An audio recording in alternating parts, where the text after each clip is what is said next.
రాజు అనే విద్యార్థి పాఠశాల నుంచి ఇంటికి వెళుతుండగా రోడ్డు పక్కన ఉన్న ఒక బుష్ వెనుక నుంచి నెమ్మదిగా ఉండే కుక్కలు వంటున్న శబ్దం విన్నాడు. ఆసక్తితో అక్కడికి వెళ్లి చూడగా ఒక చిన్న కుక్క పాత తాడులో చిక్కుకున్నట్లు గమనించాడు. ఆ కుక్క భయంతో వణుకుతూ ఆకలితో కనిపించింది. రాజు జాగ్రత్తగా ఆ తాడును విప్పుతూ కుక్కను నెమ్మదిగా శాంతపరిచాడు. కుక్క పేరు మాక్స్ అని రాజు పిలిచాడు.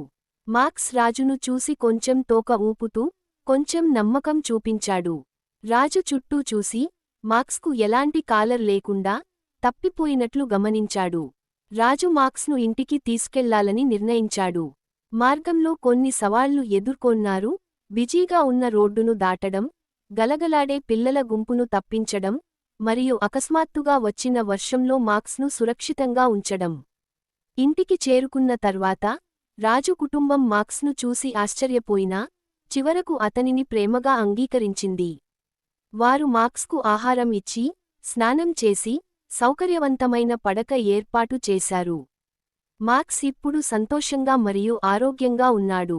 రాజు అతనిని ఆలింగనం చేసుకుంటూ జీవితాంతం స్నేహితుడిని పొందిన ఆనందాన్ని అనుభవించాడు.